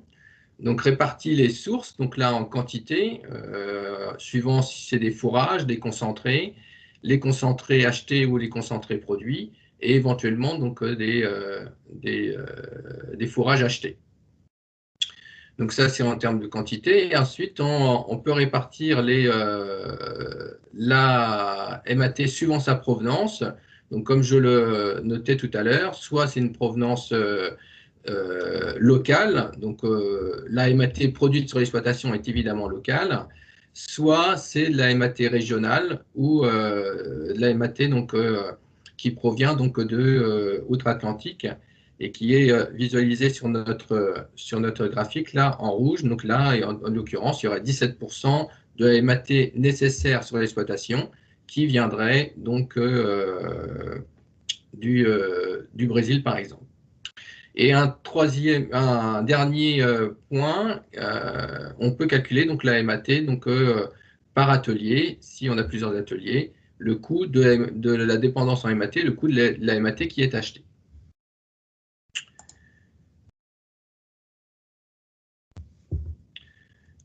C'était à l'échelle donc de l'exploitation. Ensuite, on peut avoir ça à l'échelle de chaque atelier. Donc, si on regarde pour un atelier laitier, on a le niveau d'autonomie de l'atelier laitier. Donc, sur notre graphique ici, l'exploitation en question aurait 64% d'autonomie. Donc, ça veut dire que 64% de la MAT nécessaire sur l'exploitation provient de l'exploitation. Et ensuite, on a un certain nombre d'indicateurs techniques du type la consommation de concentré par animal. Donc, ça peut être les concentrés par vache, par exemple. On a des indicateurs sur le niveau de production autonome. Donc, c'est les litres de lait produits par la MAT de l'exploitation. Dans notre exemple, on aurait 4966 litres de lait qui serait produit par la MAT, donc produite sur l'exploitation, soit par les fourrages, soit par les concentrés de l'exploitation. Un autre critère, un autre indicateur qui est les surfaces mobilisées par l'atelier. Suivant si c'est la surface, donc le SFP, mais également les surfaces nécessaires à l'extérieur de l'exploitation pour produire donc les concentrés. Dans l'exemple ici, on aurait 0,5 hectares qui seraient nécessaires, enfin qui sont achetés à l'extérieur pour produire les MAT, donc qui représenteraient 1%. Et puis ensuite, on peut avoir la production par hectare mobilisée. Ça serait, dans le cas des vaches laitières, ça serait des litres de lait par hectare donc, qui sont produits sur l'exploitation. Donc ça, c'est le module diagnostic. Derrière, on a le module optimisation qui analyse donc l'efficacité des systèmes de production. Donc là, il y a plusieurs étapes pour faire ce calcul-là. c'est assez rapide également. Donc, on a la première étape, c'est celle que je vous ai montrée, donc c'est l'audit, où on évalue la MAT achetée, on évalue la MAT produite par les céréales et les protéagineux de l'exploitation. Ensuite, l'étape 2, c'est d'évaluer la MAT apportée par les fourrages. Donc là, c'est un complément par rapport au diagnostic. Donc, on a une petite illustration dans la diapo que je vous présente, où on évalue les quantités d'herbes qui sont stockées et consommées sur l'exploitation. Et après, on met en rapport ce qui est donc produit sur l'exploitation, les besoins et théoriques qu'on a identifiés, et on en fait l'écart, ce qui nous permet d'avoir quelque part l'efficacité de l'azote ou la MAT qui est mal valorisée ou gaspillée sur l'exploitation. Donc ce module-là permet donc d'évaluer l'inefficacité ou les éventuels gaspillages ou l'optimisation, donc en définitive, qui peut être fait dans la conduite des vaches laitières ou des génisses sur une exploitation. Et enfin, le dernier module, qui est un module de simulation. On a dans l'outil un petit arbre de décision, donc je vous ai mis à l'écran, donc je ne vais pas le commenter, mais qui permet donc de guider l'éleveur dans sa réflexion pour rechercher des leviers d'action pour améliorer l'autonomie sur son exploitation. Et ensuite, l'outil répertorie un certain nombre de leviers possibles. Donc là, vous avez tous les leviers sur les 5 filières, mais si on regarde la filière bovin-lait, on a différents leviers qui sont simulables grâce au calculateur. On en a un qui est sur l'optimisation du pâturage, ou la possibilité de faire de l'affouragement en verre en augmentant donc, la part dans la ration. Donc là, ça peut être soit avec les surfaces en place, soit en valorisant donc, des dérobés, par exemple. Donc, c'est le premier levier. On a un autre levier qui permet de gagner en autonomie en faisant varier la concentration azotée donc, des rations à base de maïs sans silage. On a un levier qu'on peut simuler également en introduisant dans l'assolement des fourrages riches en légumineuses. Donc, dans la présentation précédente, on parlait de luzerne. Donc, on peut simuler l'introduction de luzerne dans l'assolement de l'exploitation et pour remplacer des fourrages moins riches dans les rations des animaux. L'introduction de dérobés avant le maïs pour remplacer donc, du maïs en silage. La possibilité de faire des mélanges immatures riches en protéagineux, intraconsommer ces céréales, y compris donc, des mélanges donc, grains à la place de concentrés. Consommer des protéagineux grains produits ou achetés sur l'exploitation. Et puis le dernier levier, c'est de baisser le taux d'élevage et libérer des surfaces fourragères pour gagner en autonomie.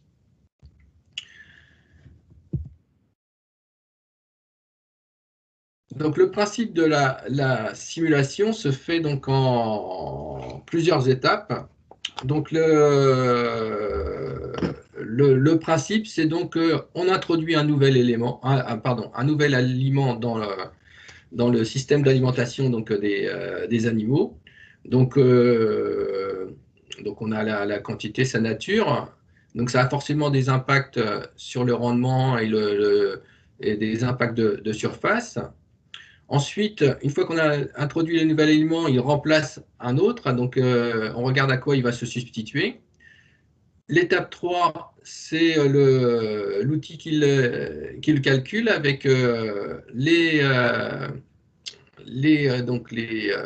conséquences que peuvent avoir donc, l'introduction d'un aliment et sa substitution, avec l'évolution des quantités d'aliments et des cultures en plus ou en moins.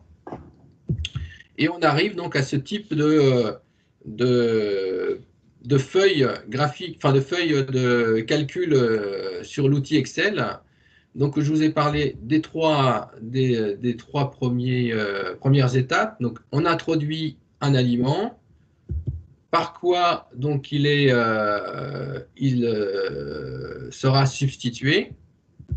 L'étape 3, c'est les conséquences en termes d'assolement. Donc, on a les évolutions des surfaces que ça implique. En étape 4, les impacts financiers. Donc, l'outil embarque un certain nombre de références qui sont issues principalement des références PEREL qui ont été produites dans les pays de la Loire et qui donc nous permet de calculer l'impact financier. Et puis donc en définitive, en 5e partie, les conséquences sur l'autonomie et le travail donc, de l'exploitation. Donc sur cet exemple-là, on gagne 1374 € en introduisant des fourrages riches en légumineuses et on gagne 5 points d'autonomie. Dans le même temps, ça nécessite 19 heures de travail annuel en plus donc, sur l'exploitation. Donc c'est dans cet exemple-là. Donc le principe est le même, quel que soit le levier, donc toujours 5 étapes. Hein. On introduit un aliment, à quoi il se substitue, on mesure grâce au calculateur les conséquences en termes de surface, d'heures de travail et de coûts de charges ou de produits en moins, produits ou charges en plus, qui nous donne un budget partiel en définitive, et puis les conséquences donc, au niveau de l'autonomie. Donc voilà, très rapidement présenté ce que est capable de faire l'outil Devotop. La dernière partie, c'est comment on l'utilise, nous, en formation avec des agriculteurs. Alors, on a une séquence, donc j'ai décrit ça en 3 séquences. Donc, la séquence de sensibilisation, comme je l'appelle. Donc, le principe, c'est donc le contenu plutôt de cette séquence, c'est d'abord d'identifier les enjeux de l'autonomie protéique, donc il y a une petite phase de présentation, de décrire qu'est-ce qu'on entend par autonomie massique, énergétique, protéique, alimentaire, et puis les leviers d'action donc avec leurs avantages et leurs limites. Alors pour atteindre les objectifs qu'on se fixe là de sensibilisation, donc on utilise les méthodes pédagogiques suivantes. Donc on invite les éleveurs et les agriculteurs grâce à la méthode Métaplan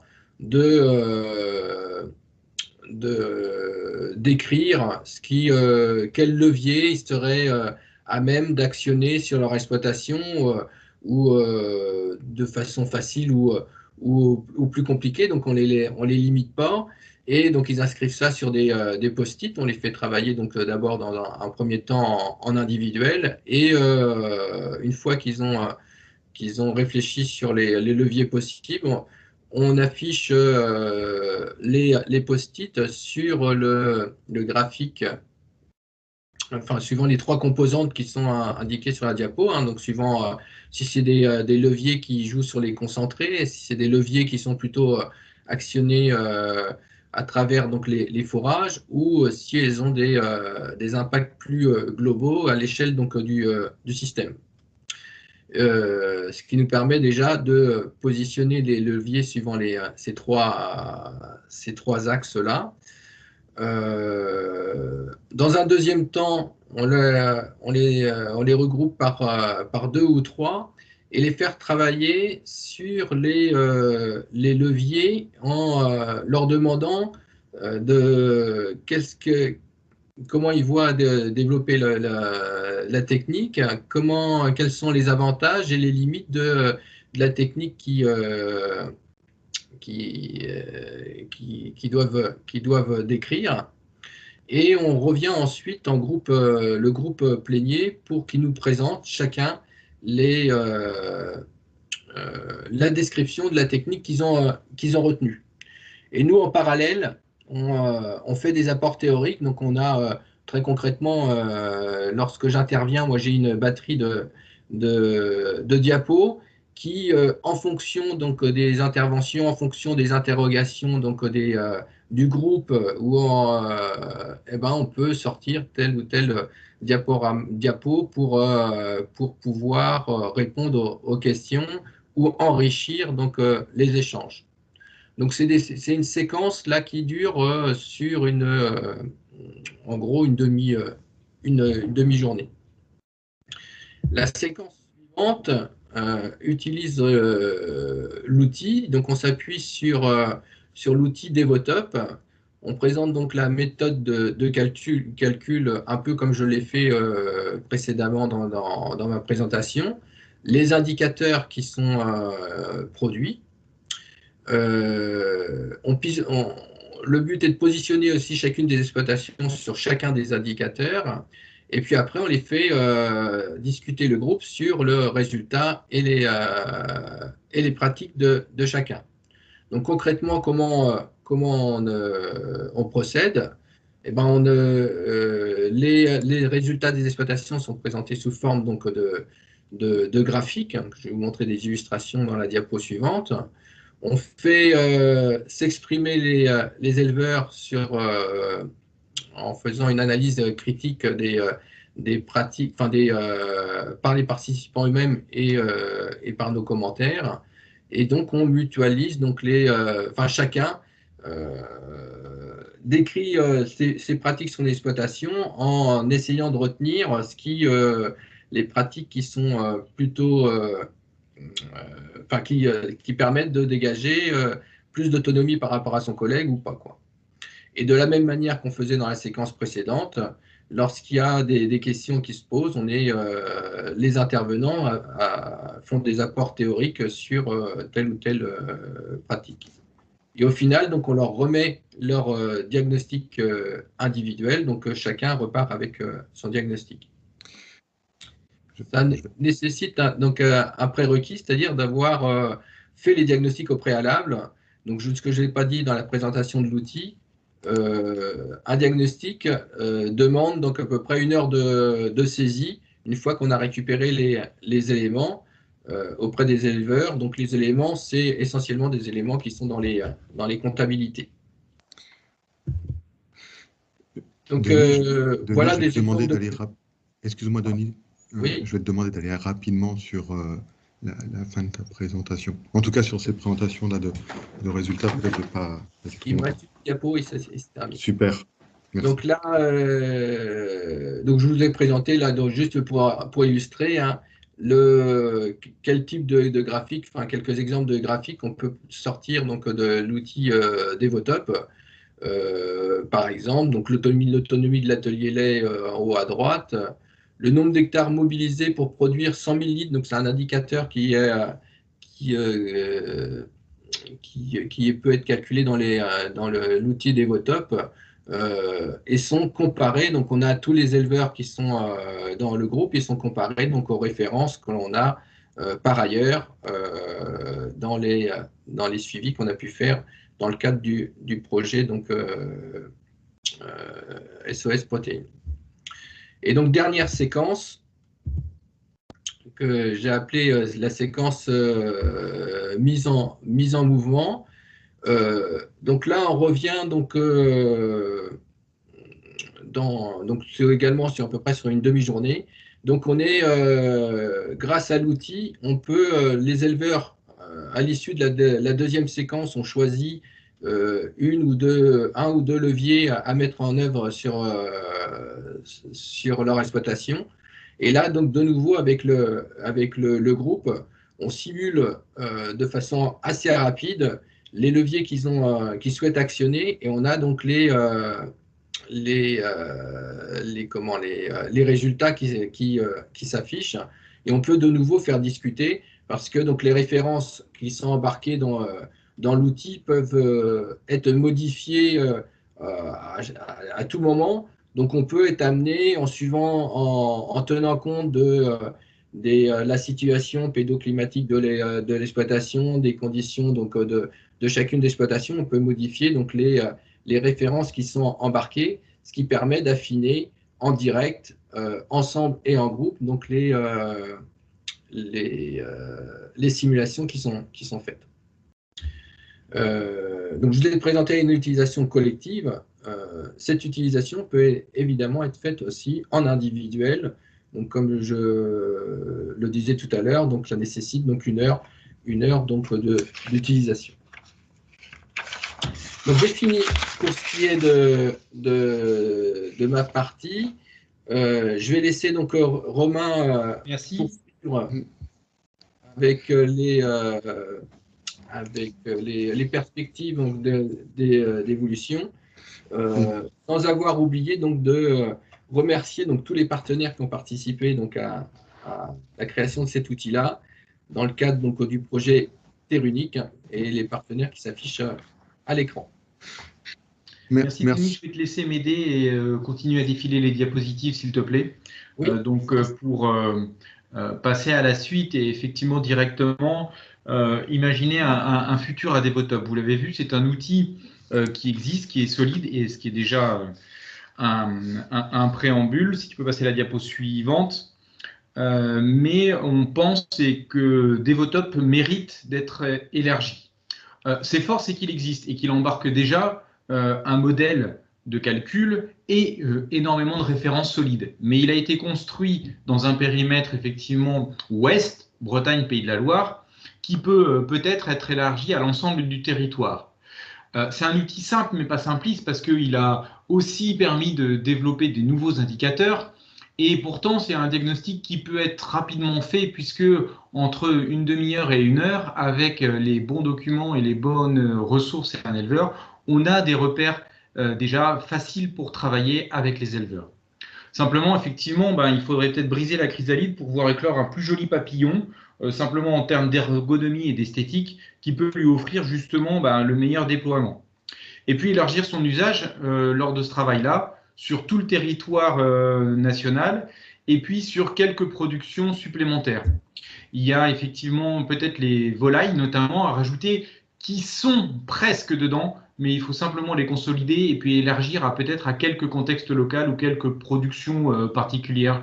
Je pense à des productions de type au vin lait pour le sud ou voire des volailles gras, du canard gras, des choses de ce type-là. Mais on devrait pouvoir, sans trop modifier tout l'outil, cela. Et puis derrière, c'est le modèle de l'accessibilité. Là, on est sur un logiciel de type Excel, donc déposé dans chaque micro, avec la fragilité et le manque de souplesse désormais que cela peut avoir par rapport à d'autres solutions comme des accès web. Donc, comment on va s'y prendre? C'est la diapo suivante. On a actuellement un mode de financement qui nous permet de travailler à cela. Ce sont deux projets qui vont se compléter. Un financement de type CASDAR avec le réflexe Cité Protéines et puis deuxièmement le plan protéines dans le cadre du plan de relance où Devotop figure dans ces deux dossiers-là, ce qui va donner de la robustesse et de la solidité pour aller travailler et extraire Devotop de sa carcasse Excel et élargir donc son usage sur toute la France. Et puis il y a un deuxième élément, c'est qu'il faut réévaluer bien sûr les besoins de tous les usagers.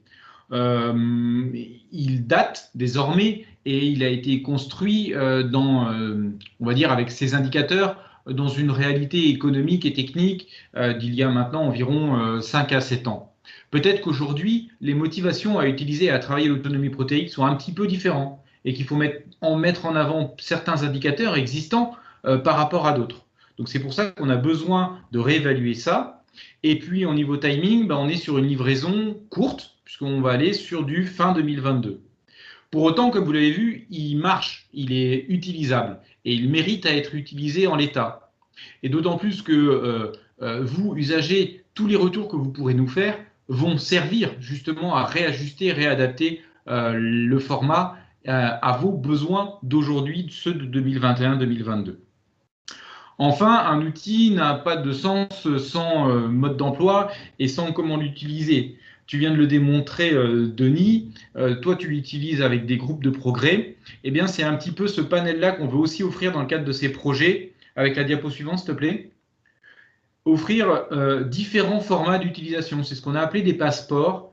Et de façon à ce qu'on puisse, selon les publics, travailler l'autonomie protéique au bon dosage et au bon format. Donc, un format sensibilisation, c'est-à-dire aller vers la définition des unités, avoir une sensibilisation, une ouverture à cette question de l'autonomie azotée dans les élevages. Peut-être aussi des approches territoriales qui pourraient être traitées dans ce cadre-là. Bien sûr, une formation à l'usage conseillée. On a eu le retour de SOS Protéines en juin, on a les rendez-vous des RFL aujourd'hui, mais derrière ça, on a le témoignage de Denis, et derrière ça, il faut qu'on puisse formaliser effectivement des modèles de scénarios pédagogiques robustes, diffusables pour tous les conseillers, pour qu'ils puissent aller avec les éleveurs en formation perfectionnement, bien utiliser l'ensemble de ces outils-là pour travailler avec eux l'autonomie azotée. Et puis parce que les projets agricoles naissent bien souvent lors de la formation initiale, il nous faut aussi avoir un format de diffusion auprès des étudiants, donc auprès de leurs enseignants, sur des séquences qu'on pourra glisser tout au long du parcours initial, que ce soit du bac jusqu'au BTS, licence, voire études d'ingénieur. Donc tout cela pour le rendre accessible à tous et partout et à toutes les filières.